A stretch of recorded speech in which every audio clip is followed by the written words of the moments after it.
Good evening, ladies and gentlemen. My name is Raghutam Rao Raghu. I'm the CEO of GDC, so let me just extend a warm welcome to all of you to this inaugural function and the symposium for the next 1.5 days ahead. And while we all settle down, I'll request our Chief Innovation Officer, Mr. Balasubramanian, who will be the Master of Ceremonies today evening, to take it forward from here. Shiva? Hi, excited, and therefore I'm not going to speak too much because I think there are some exciting speakers for the evening. May I request Professor Bhaskar Ramamurthi to say a few words, please? Thank you. On behalf of the Indian Institute of Technology Madras, which is hosting the Gopalakrishnan Deshpande Center for Innovation and Entrepreneurship, I'm very, very pleased to invite all of you to this symposium that is going to take place over today and tomorrow. This is really the first event of the GDC, as we call it, after it's been set up. And we are therefore very, very excited about this. We are still figuring out exactly what steps to take, the baby steps that we're going to take. Of course, the Deshpande centers elsewhere in the US and I think in Canada have already set the benchmark, and we have to learn. We are learning from them. We're also trying to see how to adapt that learning so that the GDC can, in India and out of IIT Madras, can make a big difference here. We are therefore very, very we're looking forward very eagerly to learning more from this symposium over the next couple of days. And there are also some exciting programs that are planned in the next few months. So for us, this is a great experience. We are going to, the greatest thing in any university is we all really get excited when we see an opportunity to learn tremendously new things, and that's what many of us are seeing ahead of us in the immediate future out of this engagement. We are extremely grateful to our distinguished alumni, Desh Deshpande and Jayashree Deshpande and Kris Gopalakrishnan, who have joined hands to set up this center and endow it at IIT Madras. I want to welcome Professor Anant, sir. Please come in front. Professor Anant, our former director, just came into the room, so I just thought I'll call him to the front. A lot of the happenings at the institute started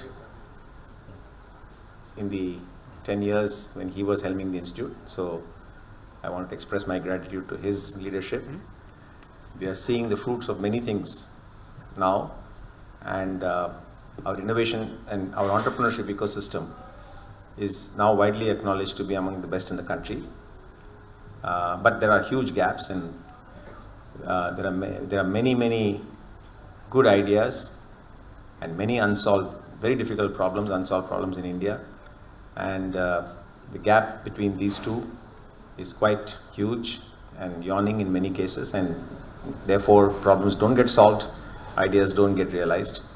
One of the things that we're trying to figure out is whether through GDC we can make a few of these things click and solve big problems, and help people with disruptive ideas, entrepreneurial ideas, new ideas, innovative ideas to tackle these problems, help them take it from the idea stage all the way to actually solving the problem at scale, typically at a national level. So that's really, it's a huge charter, and I'd be foolish if I said that we know exactly what we have to do. That's why, since we're going to learn, that's why we're all excited about it. And I therefore join everybody who's assembled here in saying that we eagerly look forward to this immediate learning experience and the learning experience that we're going to have in the next several months to start with, and I'm sure in the several years that we're going to take this GDC forward. I have a good feeling that this GDC is going to get some of this done. We still don't know how, and that's the exciting part of it. And therefore, we all look forward to it with great eagerness. We know there's a lot of hard work. We know we're going to make mistakes. We know we're going to retrace our path at some times, but we'll get there. So wishing you all the very best, and tomorrow you'll be on our campus, and therefore in advance I extend a warm invitation for tomorrow's event on our campus. Thank you very much. Professor Bhaskar, 1 minute, please. Professor Bhaskar, just a minute. I request Desh to speak, but before that I have a very pleasant task. there was this, normally speakers, one gives a bouquet, so I said instead of a bouquet, can we give a book, right? So we have a book for all the speakers. I would request Desh to give Professor Bhaskar his book. I hope you like the book. I really hope, because it's difficult to choose it in secret.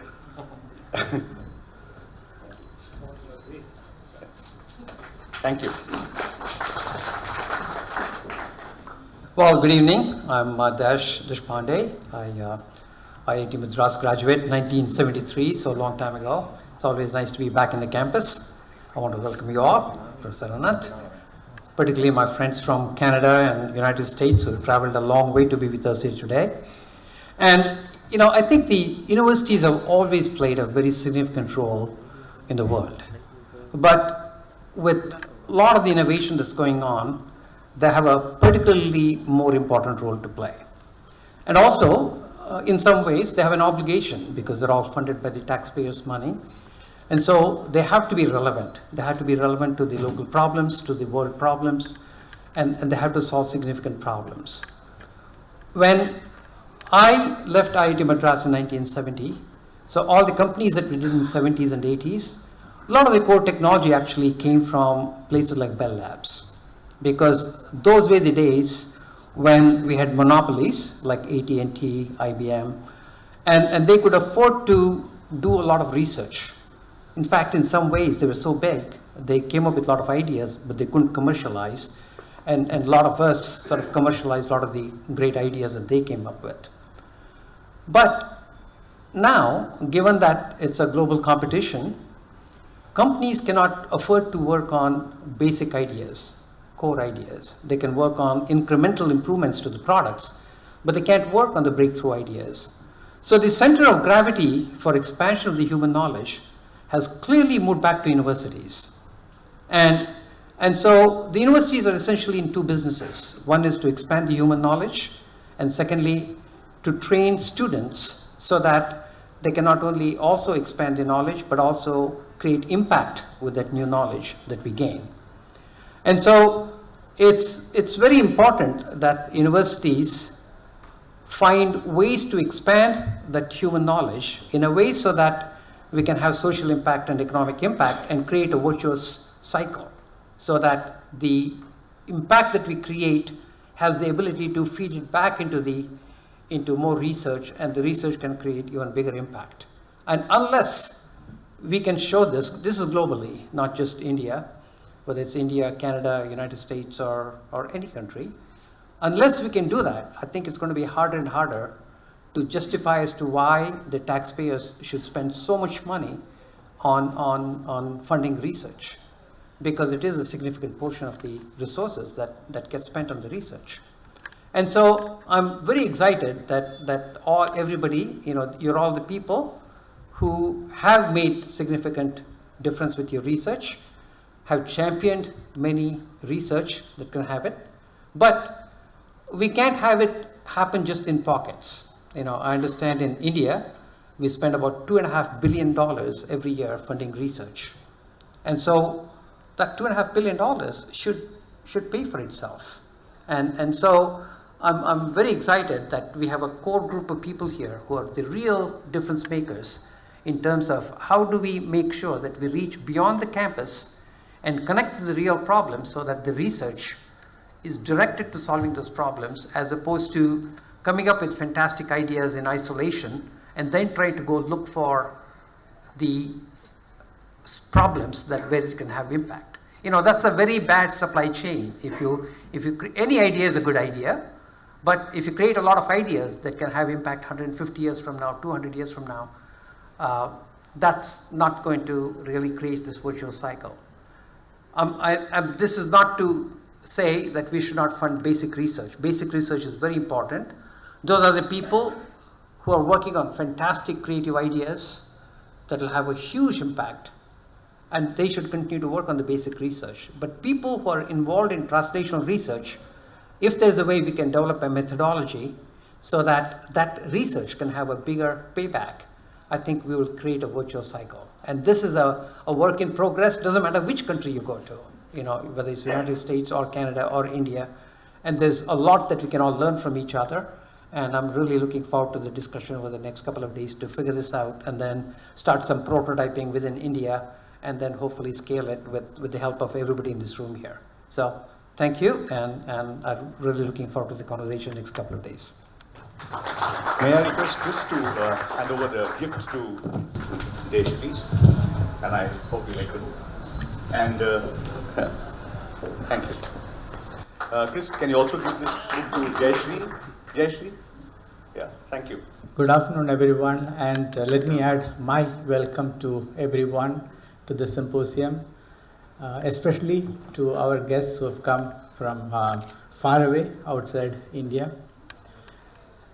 I look forward to the interaction over the next 2 days. Let me add my perspective. As both Bhaskar and Desh said, this is an opportunity for us to learn from your experiences, our experiences. We have had some successes. How can we increase, how can we amplify those successes? How can we create a lot more successes in India? And the byline here, which says, innovate for impact. I think that's the objective, that's the goal for the center. For us in India, there is an opportunity for us to create impact on 1/6 of the world's population, 1.3 billion people. But to me, more important is an opportunity to create new models for development. And that's an opportunity that India can uniquely provide to the world. What do I mean by this?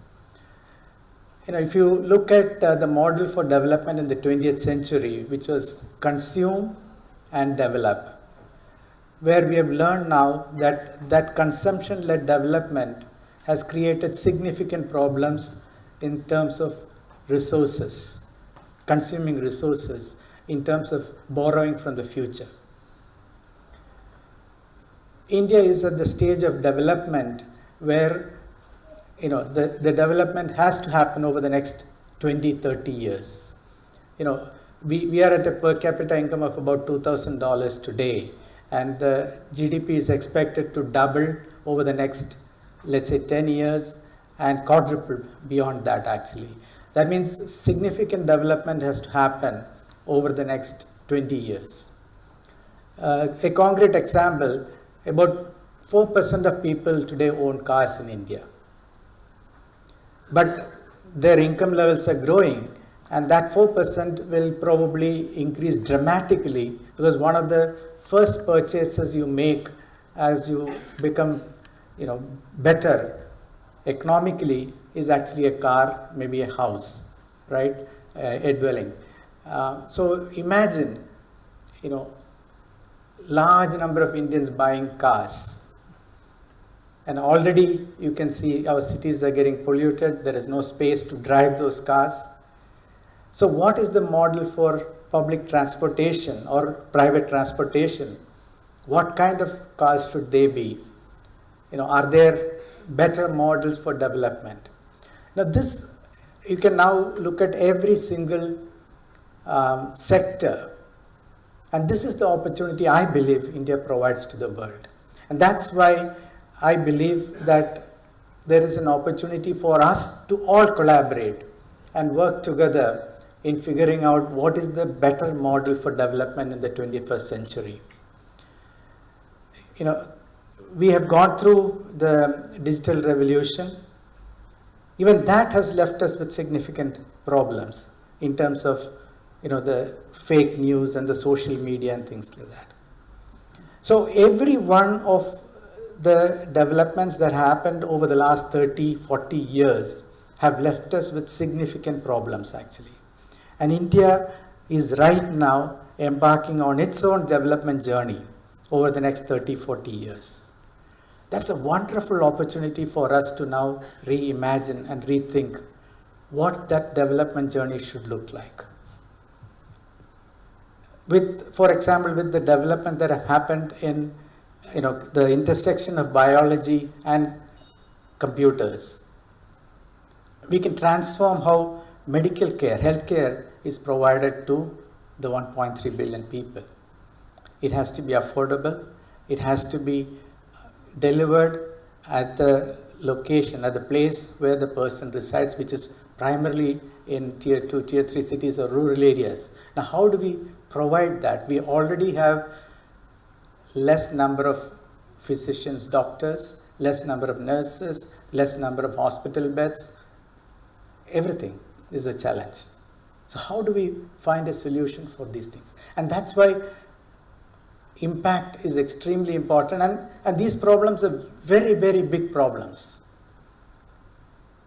Massive problems, actually. And if we can even solve one or two of these problems, it will be actually huge in terms of impact. And that's why I believe, there is an opportunity for partnership across the world.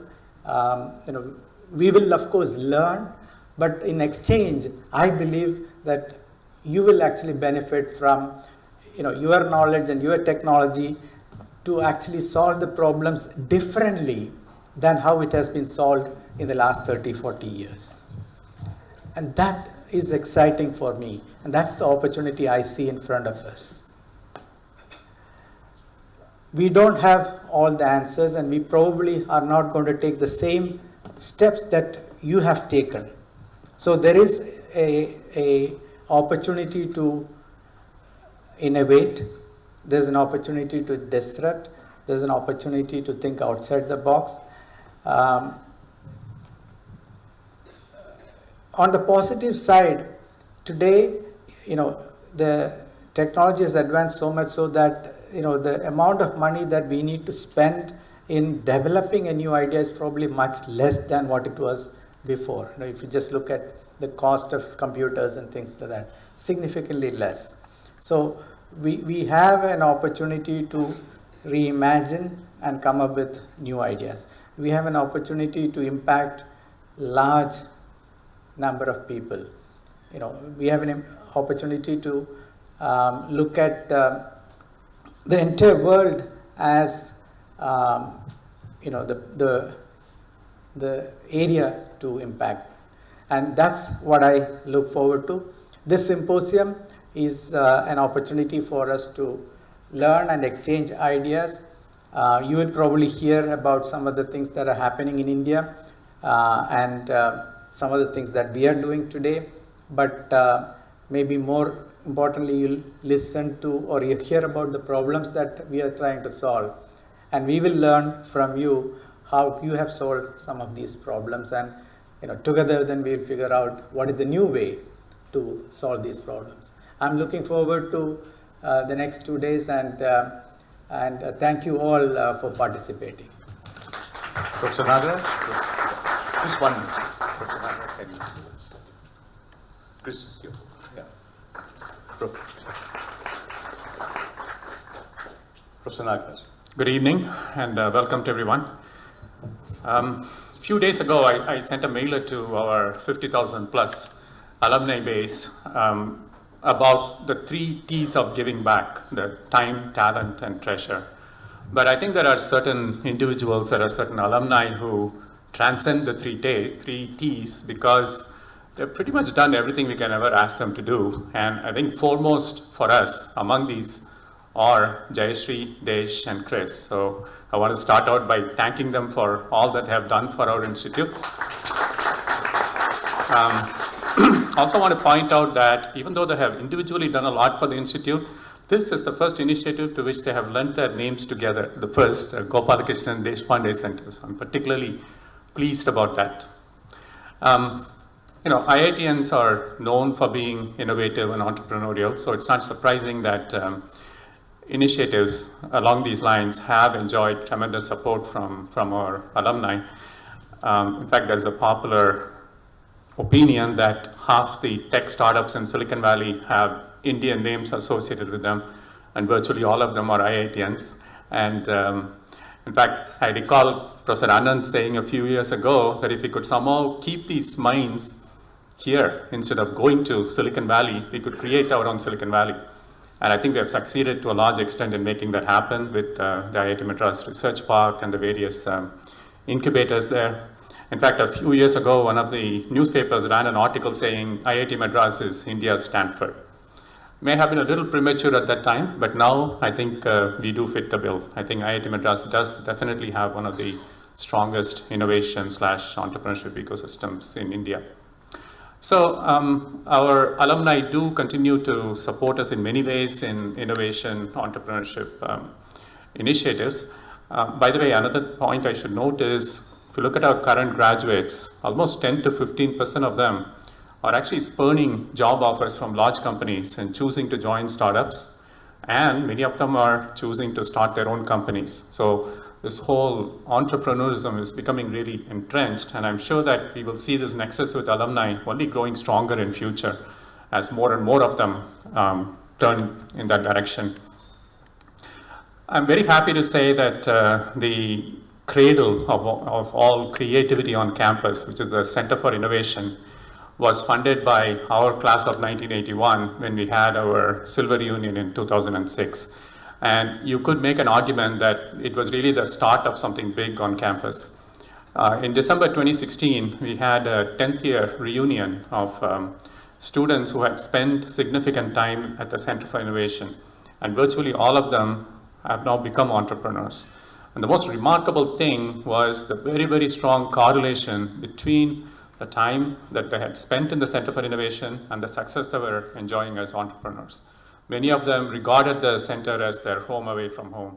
The Center for Innovation is basically a maker space, tinkering lab. We call it a place where you walk in with an idea and walk out with a prototype. And it has had a tremendous influence on the student population. We estimate that at least 1,000 students annually spend significant time at the center.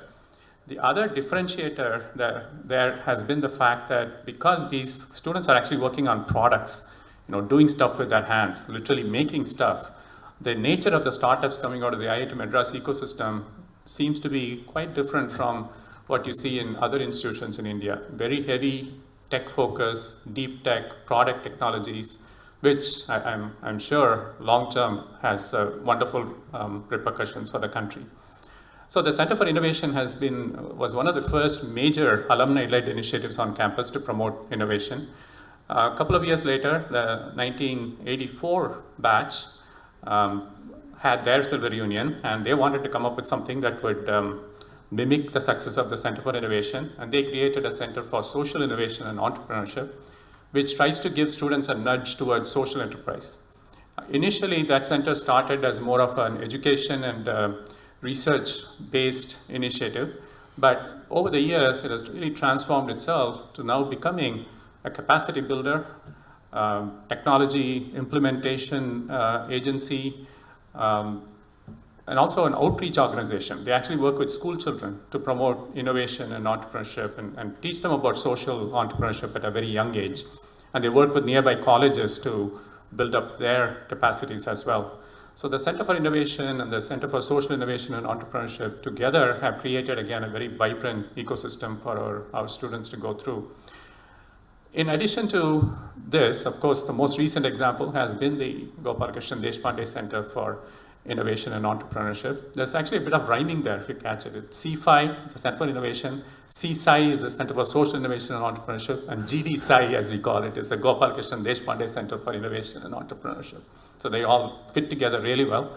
And there's also now a pre-incubator attached to the Center for Innovation, Nirman, which again gives early support to students, particularly who are pursuing potential entrepreneurship projects. In addition to this, alumni act as mentors all the time. There are many of them present here today. The first Entrepreneurs Forum comprising of alumni was created in Silicon Valley about 5 years ago when the director and I visited there. The alumni asked us, what can we do for you? And we said, help our startups become global in scale. And they said they would do that. So they immediately banded together and started this forum. And to this day, they continue to work very closely, not only with our students, but also with our faculty and young alumni, and they have become a truly nurturing forum that's helped many of our startups reach scale. Aether Energy, for example, is one. Hyperverge is another example of startups that have benefited hugely from the efforts of the Entrepreneurs Forum. And of course, here in Chennai, we started one right after, and many alumni are very actively involved, hands-on, working with these startups, giving them advice not only where they are lacking, for example, in business aspects, but also in sectoral knowledge. And they have really been able to help our startups. I guess our startup mortality rate is one of the lowest in the country. And again, we have our alumni to thank a lot for that. And similar forums have now been formed in Bangalore and Hyderabad. And they've really formed a network among themselves, which is very strong. And I think when I look at the totality of everything that alumni have contributed to the Institute, the one that stands out, apart from infrastructure, you see lots of buildings and centers and labs that have the names of donors. I think innovation and entrepreneurship initiatives have probably benefited the most from all 3 T's, time, talent, and treasure, that alumni have lent to these initiatives. I'm also happy to say that the Center for Innovation, which is rapidly running out of space, is due for renovation, and we are planning to build it up to an innovation hub with 3 floors. And here again, alumni are virtually competing with each other to give support to it, to have their names associated with it. And this is a situation that obviously we're very happy to see.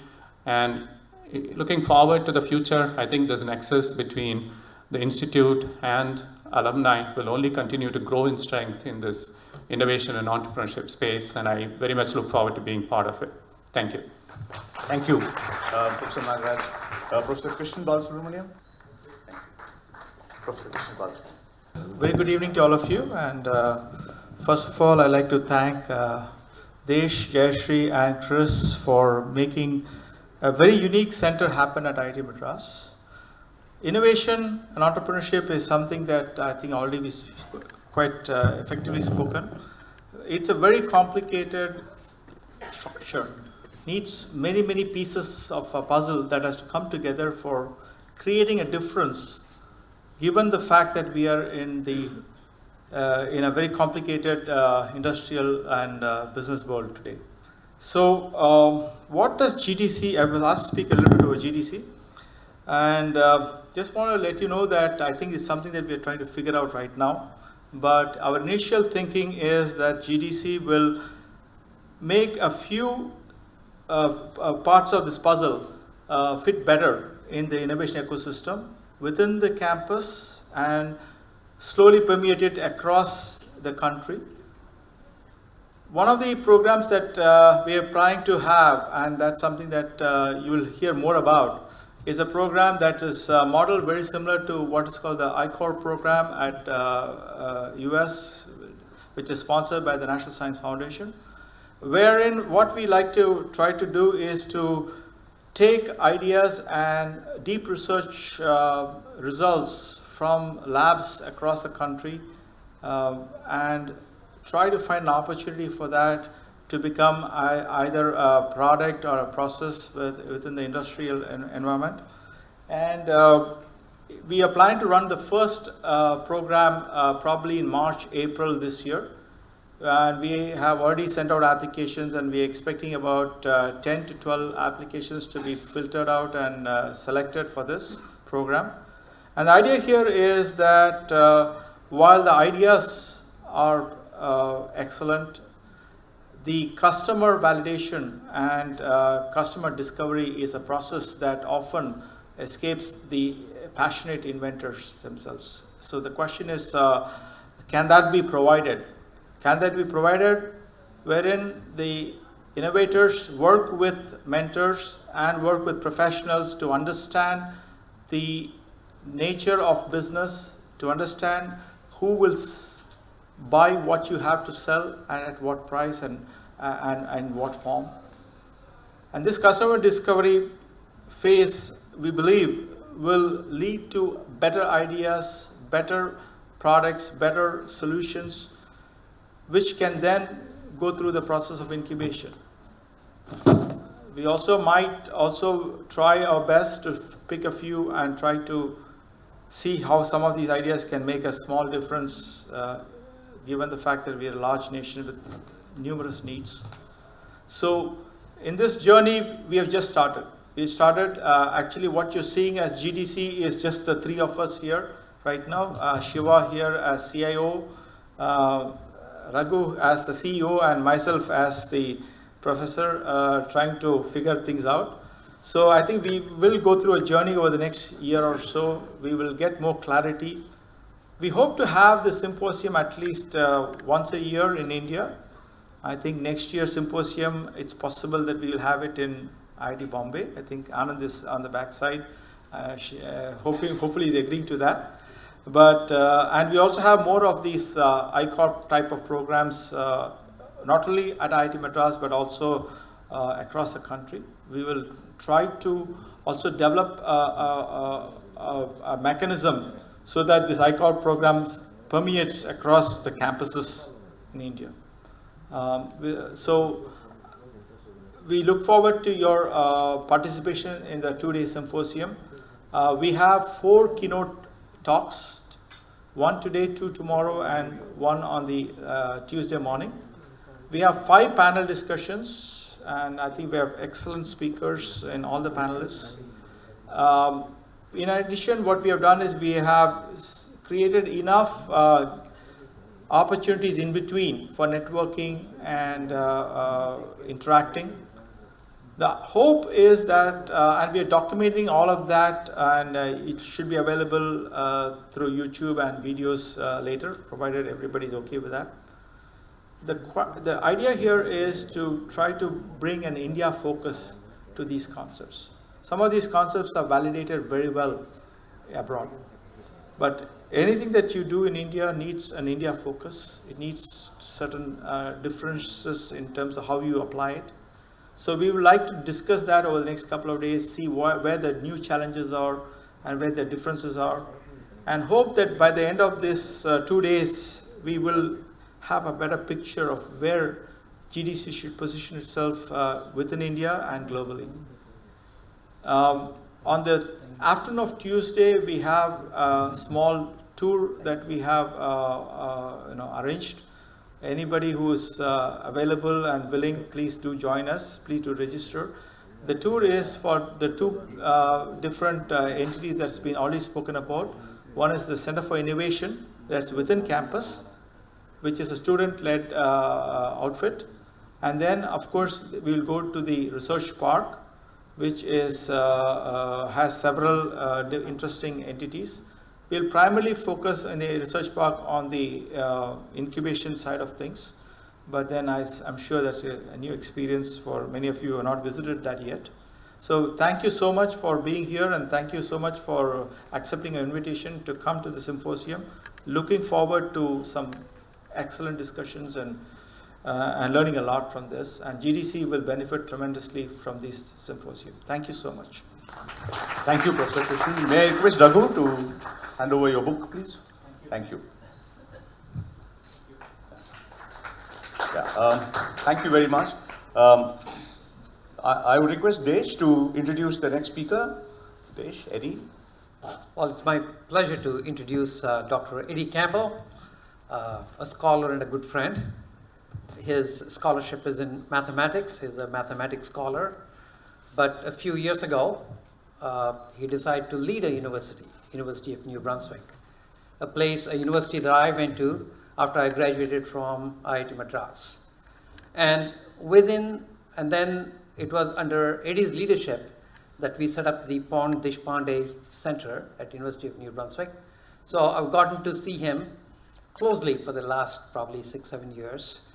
And he's played a pretty significant role in terms of actually, University of New Brunswick was not quite ranked, but now it's the #1 university for entrepreneurship in Canada. And so he's promised to tell us all the secrets. And also, he plays a significant role in the province itself, because University of the New Brunswick province in Canada is a very small province. It's got only about 800,000 people in it. And so the university plays a very significant role in terms of the policies and what the province does and so on. So not only has he championed technological innovation, but he's also working on a lot of social innovations within the province. And so I'm sure we'll take away a few nuggets from Eddy. And Eddy, we welcome you here and hope you share your comments. So. All right, well, thank you very much, Desh. I'm, geez, there's a whole lot of words. Humbled, flattered, privileged, and honored to be with you here this evening, talking amongst such a distinguished group of people. I'm also aware there's a rather important social event that will take place a little bit later on, and I know that some of you are under pressure to get there. Please feel free. Don't hesitate if you feel you have to leave.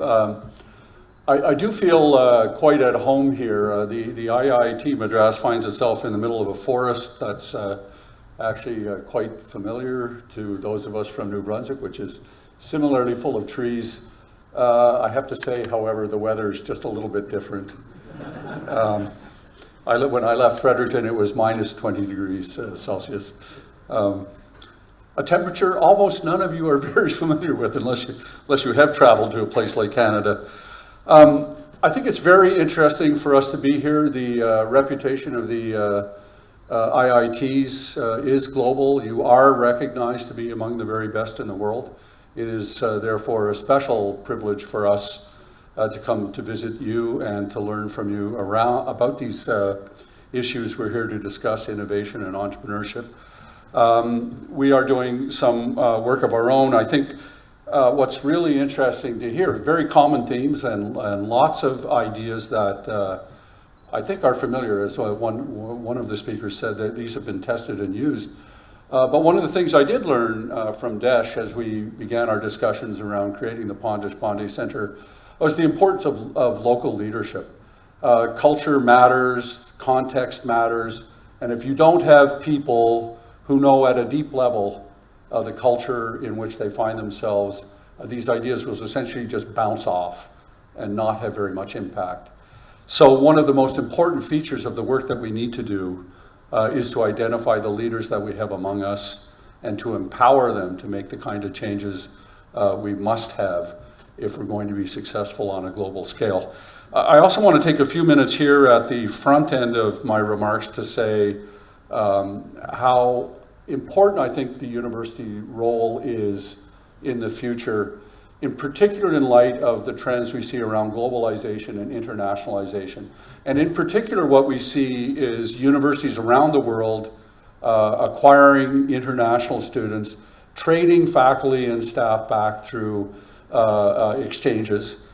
And these, I think, have enormous power to promote understanding on a long time scale, to promote ideas of global peace that I think really will become stronger and stronger and stronger.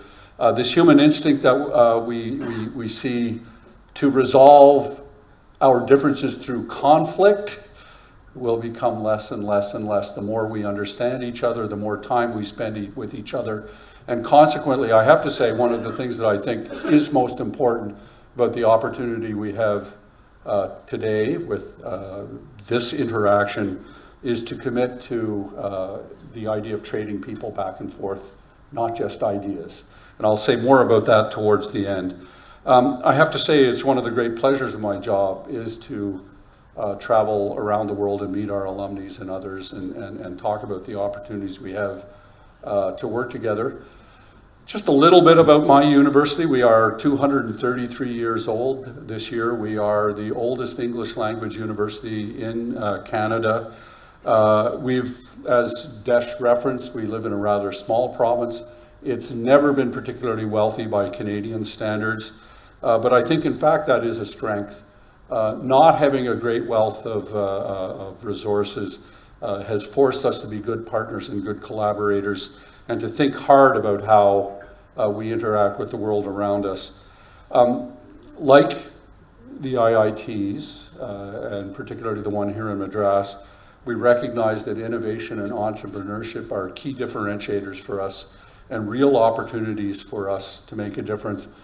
As Desh referenced, we were recognized in 2014 by an organization called Startup Canada as the most entrepreneurial university in the country.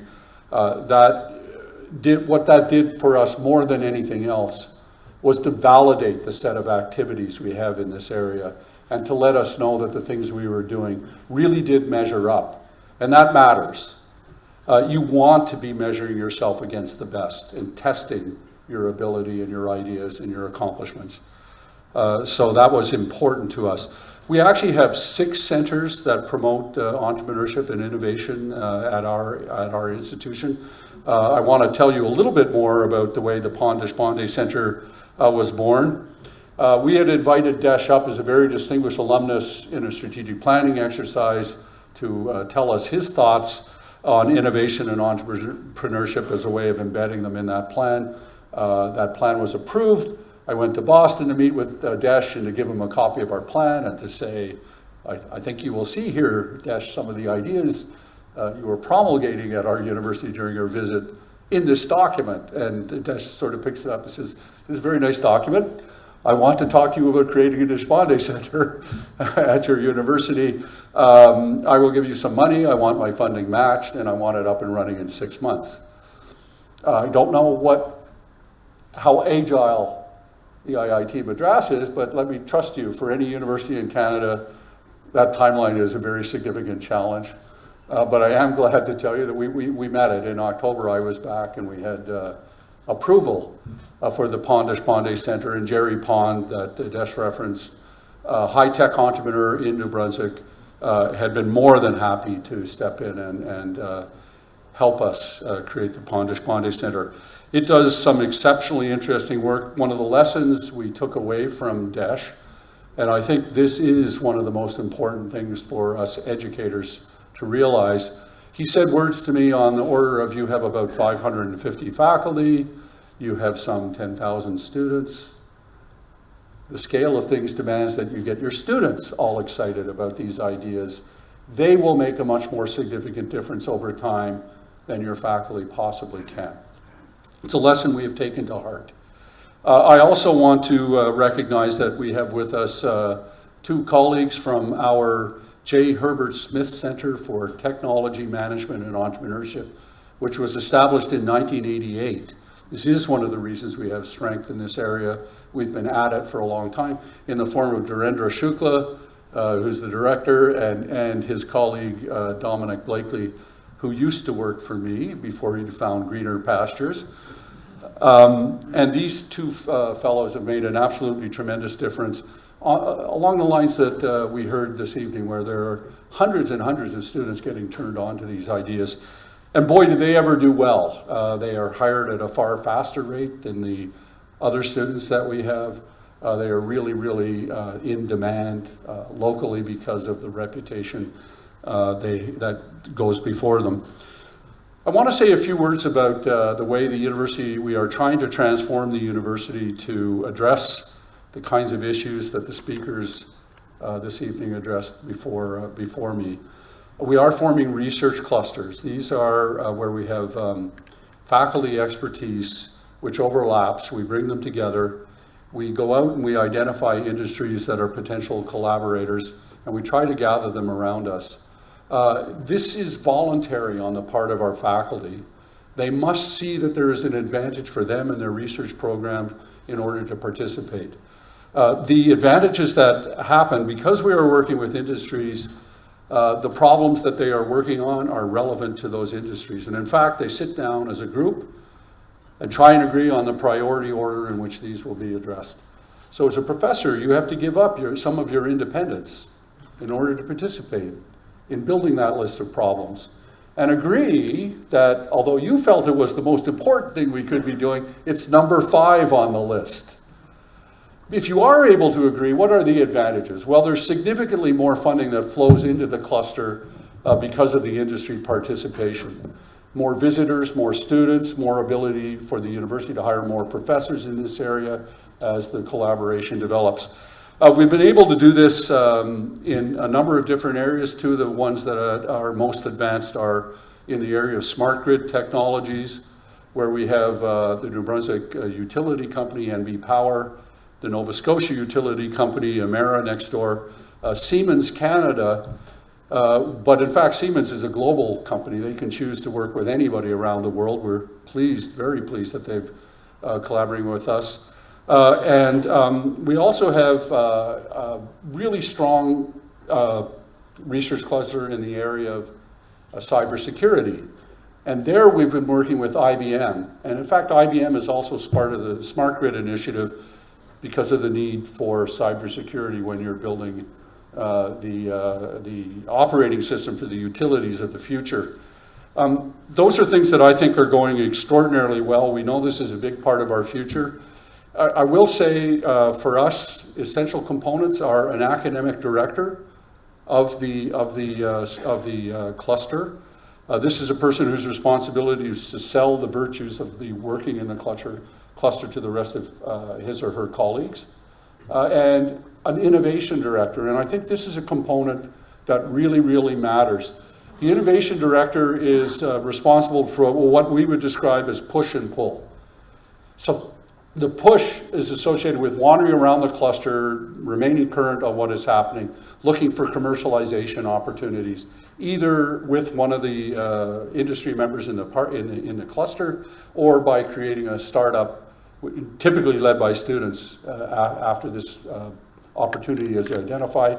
And the pull is to go out and talk to industries all the time, constantly, about the problems they confront, matching up industry needs with faculty expertise and trying to pull industries into the cluster to work with the group that's there.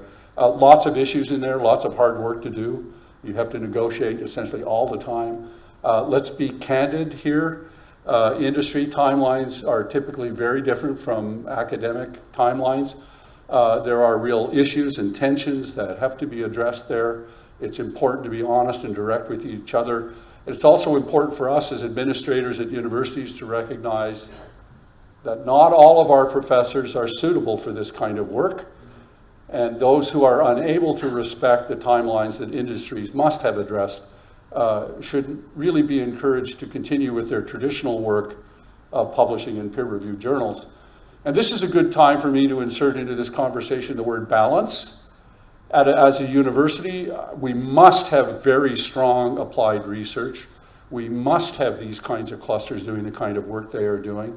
It is not everything that we should do. We should and need professors who are carrying on the traditional forms of research.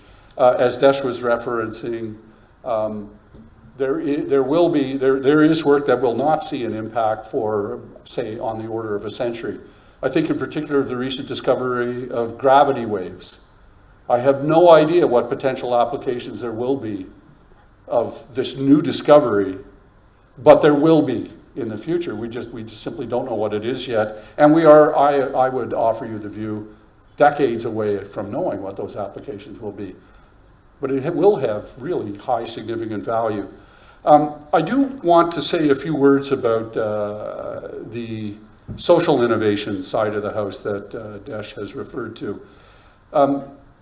This, I believe, is really important. In our very small province, with our relatively small university, we have developed a really good working partnership with our provincial government where we have access to every piece of electronic data that they have in a secure database that only researchers who have been granted access can get their hands on the data. And we are working with them really, really closely to try and make our government more efficient and more effective, using the techniques, all these buzzwords around big data and big data analysis and so on. But it's very real. And although we're at the front end of this, I can tell you that every single government department in our province is collaborating with the group of researchers we have. And these are researchers in our Faculty of Arts. So we're not just thinking simply of STEM narrowly as the only opportunity for innovation and entrepreneurship, but rather we're thinking across the whole breadth of disciplines and trying to identify those members of faculty who are able to best participate in this kind of activity. We're trying to ensure that they have the same opportunities to be promoted and to be given tenure, to be celebrated as those of our professors who are engaged in more traditional activities. I want to say a few words, and yes, I am getting to the end of my remarks. I hope that tomorrow, I expect we will be signing memorandums of understanding, memorandums of, that will allow us to have faculty and student exchanges between our institution and the IIT Madras. I will say that in my experience of these kinds of exchanges, they work best when they are funded well, so that the people who are participating don't have a financial barrier between their participation in these programs. And I'm very eager to see if we can't generate some funding behind the latest of these. I'm extremely keen on the portion of it that will address postdoctoral fellows. In my experience at the University of New Brunswick, a lot of the big improvements that we have seen over the past 15 years in our research profile, we've tripled our research productivity over that period of time, is due to the fact that we grew our number of postdocs from 20 at the turn of the century to about 160, 170 today. Those postdocs have made an enormous difference on this innovation and entrepreneurship front, and they can really, really make a difference. In my dreams, we would find a way that the most recent PhD grads from the IIT Madras could find their way to postdoctoral positions at the University of New Brunswick, and vice versa, the best of our grads could find their way here to work with you. I am absolutely convinced that over a period of years, the collaborations that we would build through that vehicle would last a generation. The collaborations that would be created would carry out throughout careers, and we would make a huge difference and a strong and lasting bond between our two institutions that would, I believe, certainly be transformative and really, really significant. That's all I have to say to you. I look forward to listening to you over the next few days. Thank you very much for having me here. Eddy, I guess I understood there's some kind of desire to have questions and answers, but I do know that some people have to leave. Please. That's important. Eddy, we have a book for you. Thank you. Raghu, would you do the honors, please? Thank you, Eddy. Thank you. Yeah.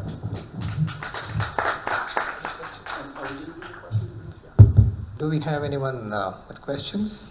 Eddy is pleased to be for some more time with us. So, Desh told you I'm a mathematician. If you're really bored, I could start telling you about No, you have a question. Morgan voice polynomials. You have a question. I guess I'll get started here. So, Eddy, one of the biggest challenges that we have in academia is to change or at least to influence the mindset that academics is for everybody, and anything that you do with it in terms of business often curtails your ability to spread the mind and the results of research. How do you transcend that in New Brunswick? So this is one of our biggest challenges, I believe, as administrators of universities, is trying to change that traditional mindset. I would say we've been very fortunate that the methodologies that are employed across all disciplines now have really changed in significant ways. In particular, you have teams of researchers working together from many different disciplines. So this interdisciplinary nature of research has really changed the narrow focus that our disciplines used to bring, so people are, particularly our younger academics, and I've been accused of being ageist in saying this, but our younger academics are used to working with a broad array of people from a wide variety of backgrounds. And then more recently yet, many forms of research involve working with people outside the university. And that too has changed the outlook of our younger academics. So this idea that you would not be welcoming to, that there's a kind of interaction that's not right or is unpleasant or there's something not quite good about it, I believe this really belongs to an older generation of researchers, and the new researchers are eager to see impact, are eager to be involved with people outside the ivory tower. And so their mindset, I believe, that somehow their culture is different than it was before. So in my own discipline of mathematics, when I started many years ago, the norm was single author papers. And that has completely changed now. Single author papers are very much in the minority, and my colleagues are working together in much bigger groups. And that simple phenomenon is causing, I think, a big change. So if I had to summarize, I would say, you bet on your younger academics and empower them. And that's the other thing I think the leadership can do, is to speak to the importance of these activities, not in place of traditional forms of scholarship, but rather in addition to. Thank you. Can you talk about, how do you evaluate and measure? Because one of the challenges is if you go into a startup or if you work with industry, that's not considered as relevant to your tenureship, because that's measured based on papers published and where the papers got published, etc. I'm assuming, or you're teaching in their classroom. That's a really significant issue at our universities around the globe, and I don't think we have the right answers yet. You're talking, I would call it the yardstick. So in the traditional forms of scholarship, we understand the yardsticks very well. There's the best journals that are widely recognized. There's the quality of publication that you can get people to pass judgment on. And then there is also the number of publications. And all of these things enter into the calculation of the worth of a particular academic, and they're very well understood. These other forms of interaction with the outside world, where we might describe it as knowledge transfer, knowledge mobilization, are less well understood inside the academy. I will say, though, with an increasing number of academics participating, it's getting easier and easier to make those judgments as to who is doing this at a very high level and who is not. And part of the virtue of these research clusters that I was describing is it's pretty easy to tell, not least because industrial partners are never very shy about telling you how it's going. If they're working with a group of professors who are not very responsive, typically it's the president who gets a phone call not long afterwards. And nobody who's involved in the research cluster wants to have their senior administration have that kind of interaction.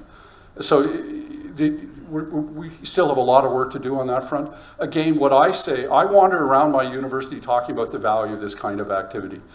We have a faculty union in my institution, and I meet with the leadership of the union on a regular basis to try to make sure that they understand that I want professors who are doing this kind of work to be evaluated and promoted and celebrated and given tenure in the same way as the professors who are doing the traditional forms of activity.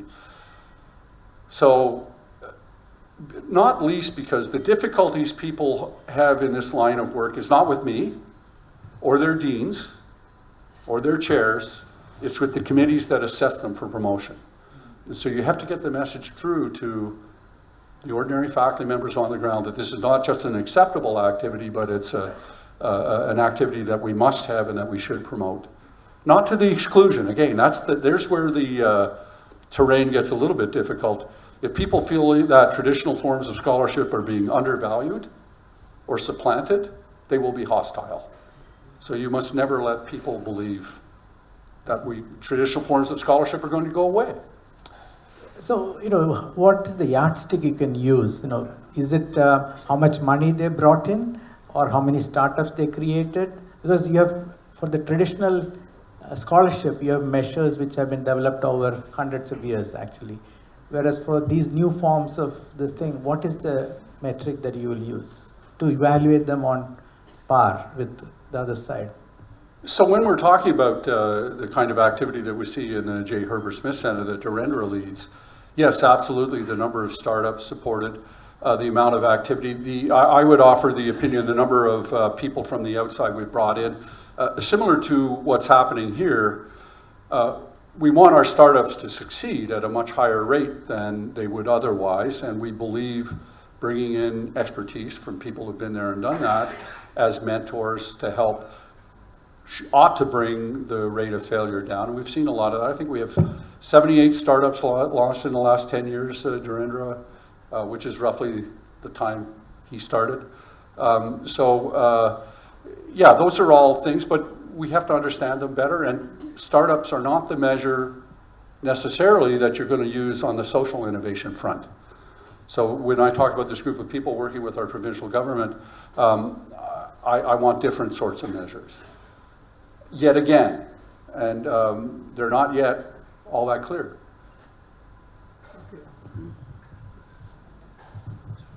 Some of us have joined IIT recently from the industry, just to give a boost to industry academia. We find that a lot of guys from industry who are doing research and development in their own companies are competitive, and in some cases they're far ahead of the academia who work on a research on a TRL 4 and 5, whatever you call it. I find very difficult to match the two and make it go because they have a different perception of timelines and different perception of research and a different impact of what it will have. In industry, it's very clear. You're competitive, you live or you die. Well, I guess I would say that in my experience, our faculties of engineering have always encouraged their professors to interact with industry. And in some sense, I view our faculties of engineering as having a much better understanding of that interface than other faculties do, at least in my experience. And I worry less about them. I mean, this is a joke, I probably shouldn't make it, but I do have a collection of professors that I don't want to let out of their offices. You just go in there and do your work. And please, don't come out and talk to these folks. But again, the word balance is really what I think about. And we have to find the right number of people, and we have to find the right kinds of people. Let me go back to the importance of people. You know, ideas are fine, and there are lots of good ideas. But if you don't have the right people promoting them, pushing them, figuring out where the barriers are, working with their colleagues, bringing their colleagues along, nothing really good happens. And I do believe at our institutions, there aren't really very many new ideas. Universities have been around for centuries. The people who came before us were at least as smart as we are, if not smarter. But there are ideas whose time has come when the people promoting the idea and the people hearing the idea are ready, and then all of a sudden your institution will take a leap forward. And up until that point, you might have had a person pushing an idea, but there was somebody in a critical place who was saying no, and that person wins the battle, and then they get replaced or move, and boom, all of a sudden great things happen. So that's the other message that, for me at least, is to stay the course. When you believe that you have a good idea and it's going to work, you must continually push. And then at some point, if you're still pushing, the stars will align and it will work. Eddy, I can't resist this question because of what's going on with American politics and at the moment. But as a fellow North American, I was wondering if you could observe a bit, and I think it's important that we recognize the potency of the Indian diaspora in tech commercialization in the US and in Canada. Would you mind giving some observations as to the role some of the leadership in India has had in North America that's helped move entrepreneurship forward? The other thing about a country like this, I mean, stopped me dead in my tracks there, sitting listening. 1.3 billion people here, 1/6 of the globe's population, and I'm coming from a province of 800,000 people. Do we even qualify as a village here? So it's no surprise to me with the systems that are in place in this country, the kind of competition that the press of people creates.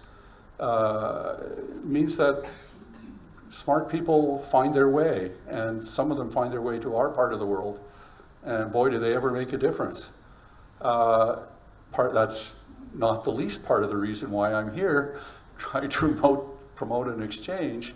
I think we all benefit when smart people are encouraged to move around. Just to go to the front part of your remarks, what with the way in which the United States of America appears less welcoming to folks from away, the way in which Brexit has this kind of xenophobic flavor, I think my country of Canada looks pretty good to many students around the world just now. And yes, we are hoping to take advantage of that. To go to Kris's remarks on, that was a very lovely way you phrased what we've done in the past by way of development, by borrowing from the future. And I think a lot of us would like to find a different way of building prosperity that doesn't amount to borrowing from our children. And you know, the more smart people we get working on this, the better off we're going to be. Anyway, we look forward to working. This Deshpande stuff has worked pretty well so far. So just to learn from you, I think you mentioned 78 startups.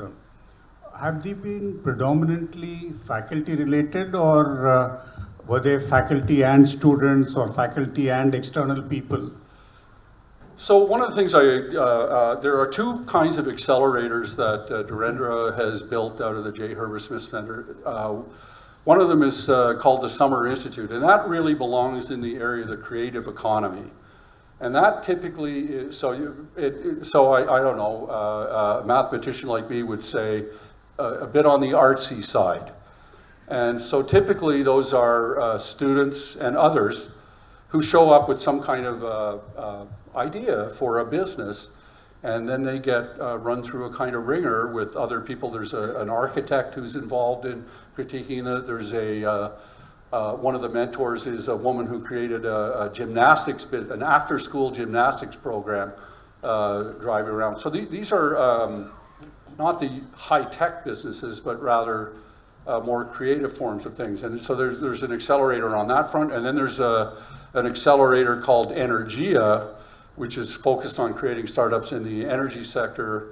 And typically, a number of the things that are coming out of there are out of this smart grid initiative. But boy, there's a bunch of, they're student-led typically, but the original idea might have come from a professor. So when it first started, the ideas came from professors, and a student would glom on and try to create a business around it. But nowadays, students are coming with their own ideas for businesses. And again, these accelerators try to put the support around them to help them succeed. So would you say statistically students and faculty make a deadly combination, or faculty by themselves, or students by themselves? Well, it's definitely changing over time, so we're seeing more and more students by themselves. But Dhirendra, do you want to speak to that? So obviously, I think that it's a combination. So faculty are just not simply left out. Faculty act as mentors. We have to understand that faculty have access to labs, infrastructure that can help those startups move along quicker. So the faculty members act as mentors. But most of the startups that we're seeing right now is primarily student team led. Intellectual property controlled by the students, and faculty just involved. It's a cultural change that has taken place at the University of New Brunswick. Faculty members want to get involved and very excited to helping and supporting student-led initiatives. So it's a real combination. It's very difficult to say, oh, it's only students, because faculty are coming around and helping with mentorship, helping with coaching, helping students move to the next level. And the understanding that this type of innovation and entrepreneurship is also important for students to stay within the community, to do interesting and novel things. And what is further important, some of these startups are actually coming back and funding research and innovation coming back to the university. So it's a very exciting cycle, very exciting. So it's difficult to say the faculty members are independent. We, as a mentor, as a faculty member, I'm involved in most of the startups, but as a mentor, as a coach, as a guide. I'm actually so happy to hear this because there's a very similar model we see in IIT Madras, where students and faculty are actually working together very closely. So the message is, I think it can work. With respect to the question I was asked earlier, Dhirendra comes to us from Nortel, which was this Canadian heavyweight high-tech research and development outfit that managed to lose its way. Then Dhirendra came our way, thank you, Nortel. But, you know, again, there is room at an institution for a wide variety of different people if you do it right. So with my limited exposure to administration at several levels, I find that the above average, intelligent and hardworking ask for methodologies of growth from the administration. The intelligent, hardworking, smart and passionate, they don't ask that question. They grow irrespective of the system and its procedures.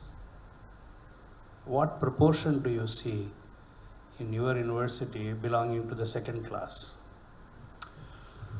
Oh, I don't know. I'd guess say 20%. Isn't there this rule that something like in any organization, 20% of the people do 80% of the work? And I do believe academia, in my experience, my lived experience of the academy, it is essentially a star system. We have people who are exceptionally talented at our universities and they punch way above their weight. They stand out, they are incandescent in a way. I wish we had more of them, we don't. It's important that those of us who don't possess that level of talent get out of the way, or if necessary are moved out of the way by administrations. And then it's also important to support the remainder of the people who are genuinely productive. And then any organization has this collection of people you wish would go somewhere else. I mean, I think that is the job of the administration, really. You have to be very careful with that language. I wouldn't want to say this if I were much closer to home. You are safe, you are in India. We will find out.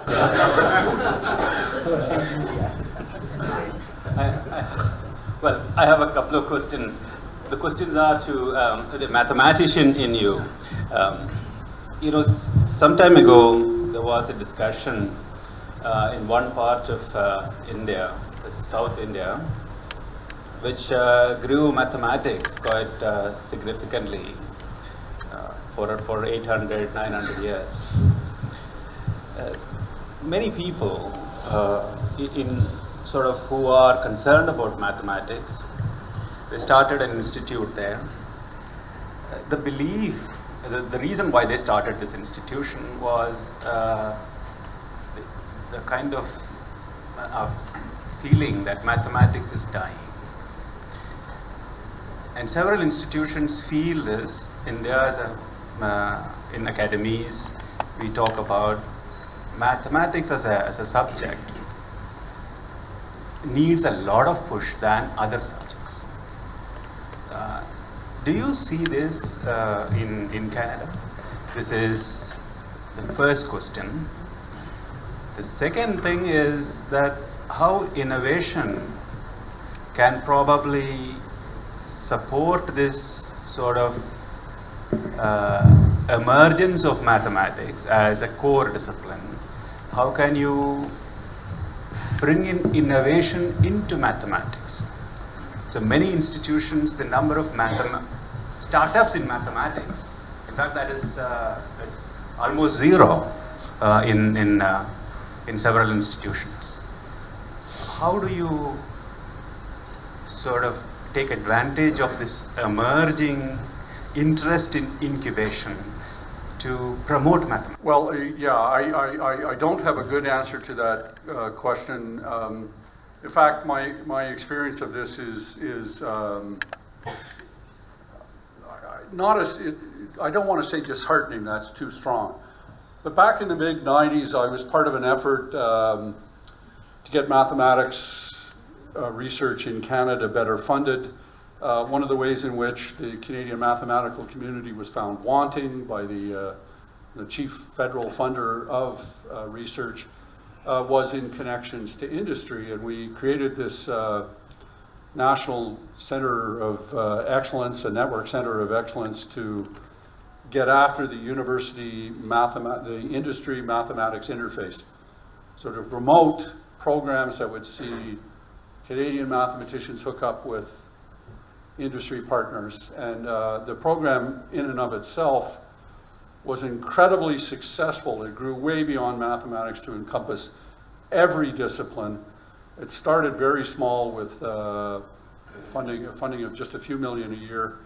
They are now up to, the organization has, let's see, the previous federal government, the Harper government, gave them $50 million a year. It's now up over $100 million a year. These are all programs aimed at promoting university-industry interface. The people who least access that program are mathematicians. The people who invented the damn thing and were supposed to benefit the most. Back to my comment about folks who spend too much time in their offices with the door closed. Yeah, I worry about my discipline in that sense, that too few of us are able to participate across that interface. But on the optimistic end of things, particularly now with sophisticated economic models and financial models, a lot of the basic equations that are used now by the people who are responsible for 2008 are mathematicians. So, oh geez, I don't know where I'm going with that, but it's changing. And if you're optimist, you would say it's changing for the better. But you know, the world is changing, and the barriers between the disciplines and the applications are really getting fewer and fewer, smaller and smaller every day. But this is an area where we've not made anywhere near the progress that I thought we should have made. From 1995 to 2017, I'm disappointed in what's happening in Canada, and that's of course what I'm most familiar with. Good evening. I have a simple question on maths. Basically, a computer is based on binary system, which is 0, 1. The Sakundara Devi was the fastest mathematician. She used the base 11. Why are we not shifting from base 2 to some other base, which can be much faster? I actually didn't hear that very well. I'm simply tempted to say I don't know. The statistics, what you said about postdocs in New Brunswick making a big difference in the innovation space. That was very interesting, particularly in IIT Madras. We have an exponential increase in the PhDs graduating over the last few years. So how do we motivate PhDs who are deep into research to get into the entrepreneurship, innovation arena? Oh, that's a really interesting question. I know the dynamic. I don't know the situation in India, but I can tell you what's happening at our universities in Canada. And this really interests me as an educator and a leader of an institution. There are on the order of just under 2,000 academic jobs that become available in Canada each year. Not very many. We have on the order of 5,000 PhDs graduating a year in Canada, and there are about 5,000 or 6,000 postdocs out there in Canada, okay? And what confronts them? Less than 2,000 jobs. So 1 in 5 PhDs in Canada is going to get an academic job. And so so let's stop and think about that for a moment. PhDs are people who have invested heavily in themselves and their academic careers, and indeed, so also have we. We've invested an enormous amount of time and energy in these folks. And the question I ask my colleagues is, given that only 1 in 5 of these people will go on to become a professor, and they're amazingly smart and talented people, what are we doing? Are we just thinking we will wave goodbye to them as they head for other countries? Or are we going to find a way that they can deploy their very considerable talents in Canada? And I would argue that this, the advent of these sorts of clusters and working on that university-industry interface will give them the skills they need to be successful should they choose an industrial career. And honestly, I believe that our curricula, which are extremely conservative and never more conservative than when it comes to PhD education, if you ask any prof, scratch them even a little, they will say the purpose of a PhD is to become a professor. And that's clearly not what's actually happening. And so I'm making demands, quiet demands, of our professoriate to take a good hard look at the numbers and change what we are doing accordingly. And I do believe the advent of these clusters, the opportunities that we have to build these multidisciplinary teams that work with entities outside the university is a really good way to educate our students for life outside the university. And the other thing I firmly believe, when they go on to those careers outside the university, they will understand exactly the value in interacting with universities from those external positions, and we will see more and more collaborations that will really work well for both those inside and outside the university. That, I think, is a really good development, but I think we need to be a lot more intentional about that. Yeah, that statistic really does bother me. Thank you very much, Professor Eddy. Thank you very much. I think, thank you. It's my honor to thank all of you. I'm at a loss for words because saying thank you is always a difficult job. Saying thank you means you end something, but we're not ending anything because we're starting again tomorrow morning at 9 o'clock is a registration. 9:30 is when we start the keynote 1 and then go on to the panelists and all that. And we're immensely grateful to all of you for being here.